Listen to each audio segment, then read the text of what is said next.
तो hello and welcome to everybody. तो आज हम लोग पढ़ेंगे रिस्पायरेटरी सिस्टम के बारे में। तो ये क्योंकि रिस्पायरेटरी सिस्टम का पहला वीडियो होने वाला है और इस तरह से जो हम लोग पढ़ रहे हैं ये पहला वीडियो वो भी होने वाला है कि हम लोग कैसे पढ़ेंगे चीज़ों को। तो फिलहाल तो मैं पहले से पीडीएफ तैयार कर रखा हूँ, वही है। और आने वाली क्लासेस में हम लोग एक से एक के बाद एक करके डील भी करेंगे। तो चलो शुरू करते हैं।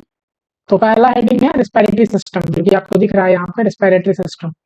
तो इसमें होने वाले जितने शब्दांजलि, जो शब्दार्थ है, शब्द का जितना हम लोग प्रयोग करते हैं उसके बारे में पहले जान लेते हैं। तो पहले हम लोग पढ़ेंगे टर्मिनोलॉजी। टर्मिनोलॉजी में पहली टर्मिनोलॉजी है यूपनिया।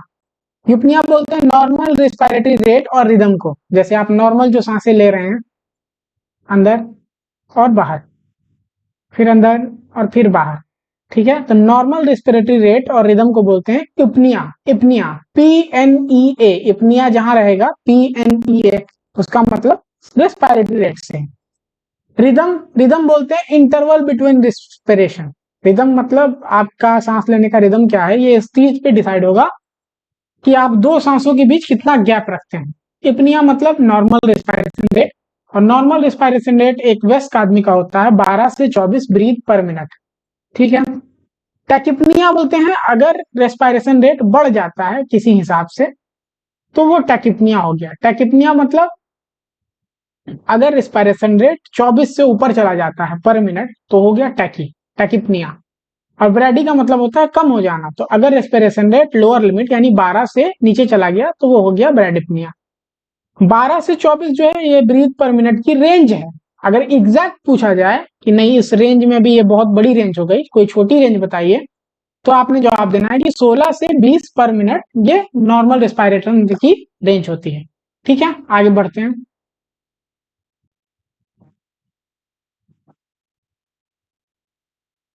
अपनिया हो गया, अपनिया। अब देखो ए से अपनिया।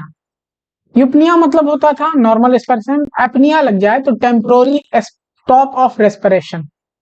टेम्पोररी मतलब थोड़े समय के लिए रेस्पिरेशन जो है वो स्टॉप हो रही है, इसीलिए हम इसको बोलते हैं अपनिया, ठीक है। स्लीप अपनिया, ड्यूरिंग स्लीप, स्लीप जब इंसान सो रहा होता है तो उसका थोड़े देर के लिए रेस्पिरेशन का रुक जाना, ये होता है स्लीप एपनिया। मुझे याद है मैं जब आईसीयू में काम करता था तो एक पेशेंट थी, तो उसको स्लीप एपनिया था।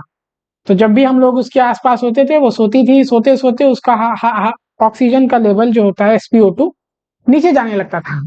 तो हम लोग जाते थे ऐसे, क्या कहते हैं, माता माता माता बोलने के बाद वो रिस्पॉन्स करती थी, तब जाके उसकी रेस्पिरेशन रेट नॉर्मल आती थी। ये जनरली देखा जाता है ओबेज पर्सन जो ज्यादा मोटा हो। बेस्ट वेंटिलेटर मोड जो आप डालेंगे स्लीप एपनिया वाले पेशेंट को, वो डालेंगे CPAP, continuous positive airway pressure. Continuous positive airway pressure CPAP पे रखेंगे जिसको स्लीप एपनिया, ठीक है। आगे बढ़ते हैं। अगला वर्ड है हाइपोक्सिया। हाइपोक्सिया बोलते हैं deficiency of oxygen in tissue. अगर आपके सेल में, बॉडी में, टिश्यू में, कोई भी टिश्यू में ऑक्सीजन जो है कम होने लगे तो उस सिम्टम को, उस साइनम सिम्टम को बोलेंगे हाइपोक्सिया। अगर हाइपोक्सिया ब्रेन में हो जाता, सेल में, टिश्यू में कम हो रही है, तो अगर ब्रेन में ऑक्सीजन का लेवल कम होगा तो ब्रेन होगा इरिटेटेड, इरिटेटेड होगा और फिर वो रेस्टलेसनेस शो करेगा। ब्रेन इरिटेट होने के बाद रेस्टलेसनेस हो जाएगा, पेशेंट को बेचैनी हो जाएगी। और ये जो रेस्टलेसनेस है, आप देख पा रहे होंगे, ये जो रेस्टलेसनेस है it is a most earlier symptom of hypoxia. Hypoxia का सबसे अर्लियर सिम्टम जो है वो आता है restlessness. In unconscious patient hypoxia आप कैसे असेस करेंगे? साइनोसिस से और एबनॉर्मल वाइटल साइन से।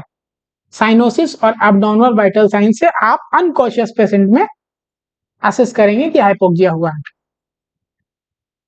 आगे बढ़ते हैं। इन chronic hypoxia condition, chronic hypoxia की कंडीशन में जैसे बीमारी आती है COPD या टेट्रालोजी ऑफ पैलेट, तो इनमें क्लबिंग फिंगर नाम का टेस्ट होता है। क्लबिंग ऑफ फिंगर या इसको पॉजिटिव एस्क्रमेट साइन भी बोलते हैं, पॉजिटिव एस्क्रमेट साइन भी बोलते हैं। ये दोनों उंगली आपस में सटानी होती है, ऐसे देख पा रहे होंगे आप जैसा फिगर में। नॉर्मल एंगल फिंगर और नेल के बीच अगर 160 डिग्री का एंगल बनता है 160 डिग्री का अगर एंगल बनता है तो ठीक है। अगर 180 डिग्री से ज्यादा का एंगल बनता है तो वो क्या है, क्लबिंग ऑफ फिंगर। आगे बढ़ते हैं। हाइपोक्सीमिया मतलब decrease O2 level in blood. अगर ब्लड में ऑक्सीजन की कमी होगी तो इसको बोलते हैं हाइपोक्सीमिया। कैप्नोग्राफी क्या होता है, एक टेस्ट है ये।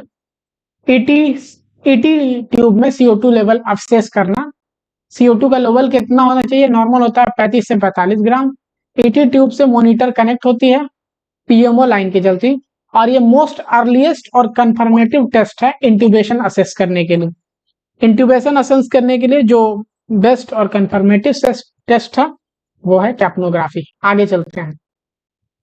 हाइपरकैप्निया increase in CO2 level, hypocapnia decrease in CO2 level, dyspnoea या air hunger difficulty in respiration, difficulty in respiration, hyperventilation over expansion of lung, जब आप वेंटिलेटर में सेटिंग बढ़ा देते हैं, ऑक्सीजन ज्यादा कर देते हैं तो हाइपर वेंटिलेशन हो जाता है। Hype over expansion of lung, respiratory rate और रिदम क्या होगा, इंक्रीज हो जाएगा। O2 बढ़ेगा, CO2 कमेगा, तो O2 बढ़ेगा तो पीएच मान बढ़ेगा, और पीएच मान बढ़ेगा तो पेशेंट को हो जाएगा रेस्पिरेटरी अल्कोलोसिस। पीएच जो होता है वो कार्बन डाइऑक्साइड के इनवर्सली प्रोपोर्शनल होता है। इसका मतलब है कि CO2 बढ़ेगा तो पीएच कम हो जाएगा। CO2 जितना ज्यादा बढ़ेगा पीएच उतना ज्यादा कम होगा। तो CO2 कम होगा तो पीएच क्या है, CO2 कम होगा तो पीएच बढ़ जाएगा। पीएच बढ़ेगा तो पेशेंट को होगा अल्कोलोसिस, और पीएच घटेगा तो पेशेंट को होगा एसिडोसिस। तो CO2 को बढ़ने से एसिडोसिस हो जाएगा, CO2 के घटने से अल्कोलोसिस हो जाएगा। हाइपर पढ़ लिए थे हम लोग, हाइपो वेंटिलेशन माने under expansion of lung, rate और डेप्थ जो होगी इंक्रीज डिक्रीज हो जाएगी। O2 घटेगा, O2 घटेगा तो CO2 बढ़ेगा, और CO2 बढ़ने से पीएच मान चला जाएगा नीचे, और पीएच मान के नीचे जाने से पेशेंट को हो जाएगा रेस्पिरेटरी एसिडोसिस। वेंटिलेशन बोलते हैं एक्सचेंज ऑफ गैस, गैस कोई एक्सचेंज हो रही है तो उसको बोलते हैं वेंटिलेशन। आगे बढ़ते हैं। 12 number, respiration, it is a process in which O2 is used and CO2 is produced, उसको बोलते हैं respiration। वैसा वो क्रिया है, वैसा वो प्रोसेस है जिसमें O2 यूज होती है और CO2 प्रोड्यूस होती है, उसको रेस्पिरेशन जानते हैं। Crepitation, when palpation chest vibration और क्रैकल साउंड आपको असेस होगा due to water and mucus collection, उसको बोलते हैं क्रेपिटेशन। क्रेपिटेशन किन में देखा जाता है, निमोनिया में, पल्मोनरी एडिमा में और ब्रोंकाइटिस में। ठीक है।